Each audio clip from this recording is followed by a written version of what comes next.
তো 43 নম্বর কোশ্চেন বলছে নিচের কোন ধাতু থেকে ফটো ইলেকট্রন নির্গত হয় না। তো আমাদের এইখানে যে অপশনগুলো আছে এটা একটা মুখস্থ ডাটা আকারে পড়তে হবে, যে সিজিয়াম, পটাশিয়াম, অ্যালুমিনিয়াম, সোডিয়াম। তো এর মধ্যে অ্যালুমিনিয়াম থেকে কিন্তু ফটো ইলেকট্রন নির্গত হয় না। অ্যালুমিনিয়াম থেকে ফটো ইলেকট্রন নির্গত হয় না। এখন কোশ্চেন করতে পারো যে ভাইয়া এই অ্যালুমিনিয়াম থেকে ফটো ইলেকট্রন কেন নির্গত হয় না। তুমি যদি কার্যাপেক্ষকের একটা ছক আছে না, তো কার্যাপেক্ষকের যদি ছক দেখো তাহলে দেখবে অ্যালুমিনিয়ামের কার্যাপেক্ষক অনেক বেশি। তো কার্যাপেক্ষক যদি অনেক বেশি থাকে, আমরা তো একটা ফর্মুলা জানি, E minus phi is equals to half M V square, মানে ফটো ইলেকট্রিক ইফেক্টের যে ফর্মুলা, মেইন একটা ফর্মুলা। তো এই ফাইয়ের মানটা যত বেশি হবে তত কি তোমার বেশি শক্তির ফোটন এখানে ফালান লাগবে না। যদি এমন হয়, যদি মানে এই ফাইয়ের মানটা কথার কথা 100 আর ই তুমি ফালাইতেছো কি 1-2, তাহলে কি কখনো ফটো ইলেকট্রন নির্গত হবে? আর বাকি তিনটার ফাইয়ের মান কিন্তু কম অ্যালুমিনিয়ামের চাইতে, তার ফলে ওই অ্যালুমিনিয়াম থেকে ফটো ইলেকট্রন নির্গত হয় না। এখন কোশ্চেন হতে পারে যে ভাই অ্যালুমিনিয়ামের ফাইয়ের মান এত বেশি কেন? তো এটারও ব্যাখ্যা ট্যাখ্যা আছে, ওই ভিতরে বন্ড দিয়ে ব্যাখ্যা করা যায় যে এতে যতই তোমার ওই ফেলো না কেন, ফটো ইলেকট্রন ফেলো না কেন, এ সহজে বের করতে দেয় না, মানে মিনিমাম যে রিকোয়ারমেন্ট ওইটা পূরণ করতে দেয় না, ওইটা বন্ড দিয়ে ব্যাখ্যা করা যায়। আমি ওর দিকে যাচ্ছি না, আপাতত হালকা করে বলছি যাতে তোমার একটু মাসেল মেমোরিতে থাকে যে অ্যালুমিনিয়াম থেকে ফটো ইলেকট্রন নির্গত হয় না। মুখস্থ এটা যদি এটার জন্য ভাই কী পড়তে পারি, এটার জন্য যেটা তুমি ওই কার্যাপেক্ষকের অল্প ছকটা অতটা বড় না, ওইটা চাইলে মুখস্থ করতে পারো, বাট আমি এনকারেজ করি না যে এই ছকগুলো মুখস্থ করার জন্য, বুঝছো। এই একটা অবজেক্টিভ তুমি ধরো পারলাই না, কিন্তু এর জন্য তোমার যদি অনেক টাইম লস হয়, তা আমি ওইটাকে আসলে অতটা এনকারেজ করি না। তো পড়লে পড়তে পারো। নিচের কোনটি বিশুদ্ধ অর্ধপরিবাহীর উদাহরণ। তো বিশুদ্ধ অর্ধপরিবাহী কি, আমি একটু শোনো। যে অর্ধপরিবাহীতে শুধু একটাই হইল জিয়া পরমাণু ব্যবহার করা হয় সেইগুলোকে বলে বিশুদ্ধ অর্ধপরিবাহী বা ইন্ট্রিনজিক। এখন অর্ধপরিবাহীর পরিবহন ক্ষমতা কিছুটা বাড়ানোর জন্য এর ডোপিং করা হয়। তো ডোপিং করা হয় বিভিন্ন পদার্থ দ্বারা, মানে একটা ধরো পুরো একটা ধরো সিলিকনের শিট, তার মাঝখানে ধরো তুমি একটা অ্যালুমিনিয়াম বা একটা হলো পটাশিয়াম দিয়ে ধরো অর্ধপরিবাহী পরিবহন ক্ষমতাটা বাড়াইতে চাও, তখন ওইটাকে বলে ডোপায়ন বা ডোপিং। তো ওগুলোকে বলে এক্সট্রিনজিক, বুঝছো। ওগুলো হলো অবিশুদ্ধ, আর আমার চাইছে বিশুদ্ধ। বিশুদ্ধ মানে কি, শুধু সিলিকন থাকলে শুধু সিলিকন, শুধু জার্মেনিয়াম থাকলে শুধু জার্মেনিয়াম, এরকম টাইপের। তাহলে রূপাটা কিন্তু আমাদের না, তো সিলিকন এটা তো হবেই, বোঝা গেল। তামা জিনিসটাও কিন্তু কয়েকটার মিশ্রণ, আর এটা তো হইলো যে তোমার পরিবাহী আকারে ব্যবহার করা হয়, এটা তো অর্ধপরিবাহী আকারে মানে ব্যবহার করাই হয় না। আর আছে সিরামিক, এটাও তো অনেকগুলো মিশ্রণ, এটাও তো আচ্ছা সিরামিক কোনো অর্ধপরিবাহী আকারে ব্যবহার করা হইতে পারে, আমি না সিরামিক ব্যবহার করা হয় না, কয়েকটা মিশ্রণ, আবার এটা ব্যবহার করাও খুব সম্ভবত হয় না। তো অ্যান্সারটা সিলিকন। আপাতত তুমি বুঝতে পারবে এটা সিলিকন জার্মেনিয়াম হবে, এরকম অ্যান্সার বোঝাই যায় প্রশ্নটা দিয়ে। ইউরেনিয়ামের অর্ধায়ু কত বছর? তো এটাও একটা মুখস্থ ডাটা, এটা কিছু পড়ানোর নাই। 450 কোটি বছর, আমি নিজেও জানতাম না, একটু আগে জানলাম 450 কোটি বছর। তো এই ডেটাটা আছে হইলো যে তোমার 9 অধ্যায়ের একটা দেখবা যে নিউক্লিয়ার বিক্রিয়া।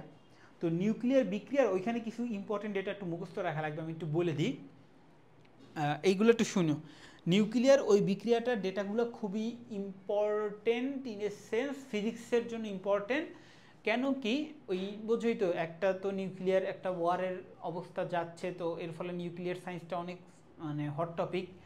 আর একটা জিনিস হইলো এই ডেটাটা আসলেও তো তুমি মানে জিনিসটা হইলো যে জানার মতো ডেটা, একটা মুখস্থ যদি রাখো, এটা একটা মুখস্থ একটা কাজের ডেটা আর কি, এর জন্য বলা যায় যে এটা আসলে একটা ইম্পর্টেন্ট ডেটাই বলা যায়। তো ওইখানে নিউক্লিয়ার বিক্রিয়া কী কী পড়বে আমি একটু তোমাকে বলে দিই। 1 নম্বর হলো নিউক্লিয়ার ফিশন আর নিউক্লিয়ার ফিউশনের ব্যবহারটা পড়বা। তারপর ওইখানে সৌরচুল্লির একটা টপিক আছে, এতটুকু একটা প্যারা সৌরচুল্লির, ওই সৌরচুল্লিটা পড়বা। এরপরে তোমরা পড়বা এই ইউরেনিয়ামের যে চেইন রিয়াকশনটা, ওই চেইন রিয়াকশনে মেডিকেলে কিন্তু দিতেই পারে যে একটা থেকে আরেকটা হয়, আরেকটা থেকে আরেকটা হয়, সেগুলোর ভর আর ওই যে ম্যাস জিনিসটা কি তোমার মাথায় আছে কিনা, এটা একটু পড়া লাগবে, মানে সোজা কথায় ভরটা পড়া লাগবে, মানে চেইন রিয়াকশনটা। আর হইলো ওইখানে ইউরেনিয়ামের কিছু তথ্য আছে, যে ইউরেনিয়াম ভাঙলে 200 মেগা ইলেকট্রন ভোল্ট শক্তি টক্তি পাওয়া যায়। তো ইউরেনিয়ামের কয়েকটা ডেটা এই ডেটাটার আশপাশেই আসে, 450 কোটি বছরের আশপাশেই আছে। তো এগুলো একটু পড়তে হবে, ওকে।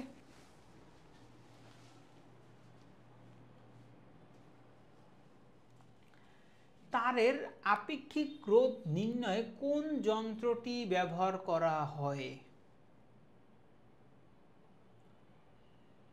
ওকে, তাহলে দেখো পোটেনশিওমিটার। তো পোটেনশিওমিটারটা আমাদের পোটেনশিও নাম শুনে বুঝতে আসি যে বিভব রিলেটেড কিছু একটা মাইপে টেপে দেবে। তো অ্যাকচুয়ালি পোটেনশিওমিটারটা আমাদের তিনটা কাজে ব্যবহার করা হয়।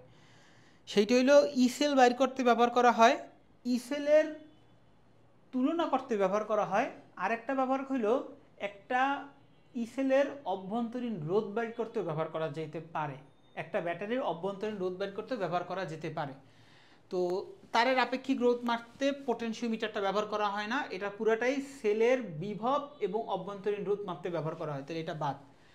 আর তোমার মিটার ব্রিজ দিয়ে তুমি কি করো? মিটার ব্রিজ দিয়ে কি একটা পরিবাহীর রোধ মাপতে পারো না? মিটার ব্রিজ এই অঙ্ক তো করে আসছো, এইচএসসিতে তো অন্য পরীক্ষা না দিলেও ফিজিক্স সেকেন্ড পেপার তো পরীক্ষা দিছো। তো এইখানে মিটার ব্রিজ দিয়ে কিন্তু আমাদের একটা তারের রোধ মাপা যায়, আর একটা তারের যদি রোধ মাপতে পারো তাহলে আর ইজিকোয়াস to rho L by A.